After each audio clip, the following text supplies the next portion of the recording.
जय श्री राम दोस्तों, वॉक पे चर्चा में आपका स्वागत। कल बजट आया और अच्छा बजट आया, बुरा बजट आया, वो सब चलता रहा और चलता रहेगा अगले कुछ दिन तक। मैं फिर से अपने कोर मुद्दे पे आता हूँ। भारत में करीब 1.5 से 2 करोड़ लोग इनकम टैक्स पे करते हैं। ये नॉर्वे, डेनमार्क मिलाकर, इंग्लैंड, जर्मनी मिलाकर ज़्यादा लोग हैं। मतलब जितने लोग पूरे भारत में टैक्स पे करते हैं, इतने लोग इन डेवलप कंट्रीज़ में है ही नहीं, पॉपुलेशन नहीं है इनकी इतनी। और ये चीज़ हमें बार बार समझनी पड़ेगी, जाननी पड़ेगी। और पूरे यूरोप से ज़्यादा मिलाकर भारत की आबादी है, चाइना से ज़्यादा भारत की आबादी है। और यही आबादी के लिए जब आप प्लानिंग करने बैठते हैं 150 करोड़ लोगों के लिए, तो सारी प्लानिंग फेल हो जाती है। Health care, education, jobs, infrastructure, airport, railways, hospitals, आप कुछ भी प्लान करेंगे आप फेल हो जाते हैं। क्यों फेल हो जाते हैं?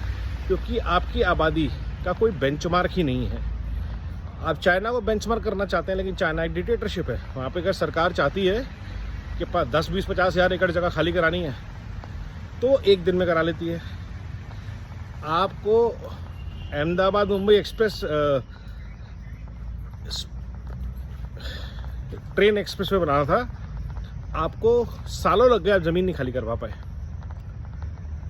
तो ये जो विडंबना है डेमोक्रेसी की, भारत इकलौती डेमोक्रेसी है पूरे दुनिया में जो जिस आबादी पे है। अब अगर आप परसेंटेज देखें तो पूरी आबादी का 1 या 1.5% या 2% लोग टैक्स पे करते हैं। इनकम टैक्स की बात हो रही है। तो एक ऑल्टरनेटिव सोच ये हो सकती है कि इनसे भी क्यों टैक्स लेना, सबके टैक्स माफ़ करो, सबसे जीएसटी लो, सीधा आप इनडायरेक्ट टैक्सेस ही ले लो। क्योंकि ये जो 2% लोग हैं, ये सरकार के खर्चे का 20% दे रहे हैं। बाकी 80% कहाँ से आ रहा है? आप प्रीमियम चीज़ों को टैक्स कर रहे हैं, कार्स को टैक्स कर रहे हैं, मकानों को टैक्स कर रहे हैं। वो कौन खरीद रहा है? वो भी ये इनकम टैक्स पेयर खरीद रहा है। इन सब पैसे से क्या हो रहा है?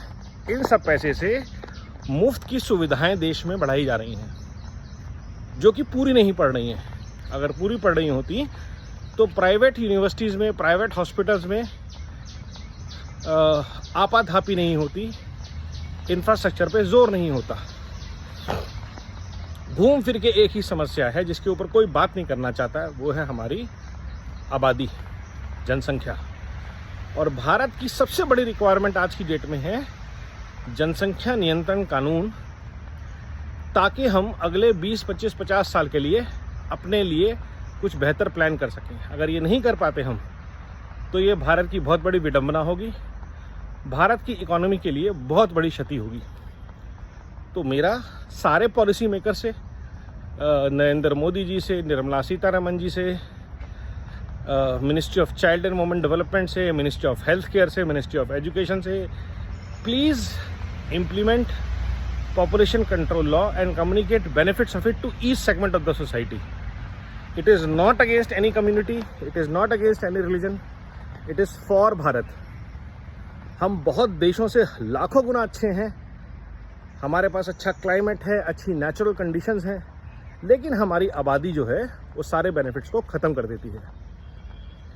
तो दोबारा एक बार फिर से वही गुहार मोदी सरकार से कि सबसे पहले आप जनसंख्या नियंत्रण कानून लाइए, बाकी सब बातें बाद में। वंदे मातरम, नमो भारत, जय हिंद।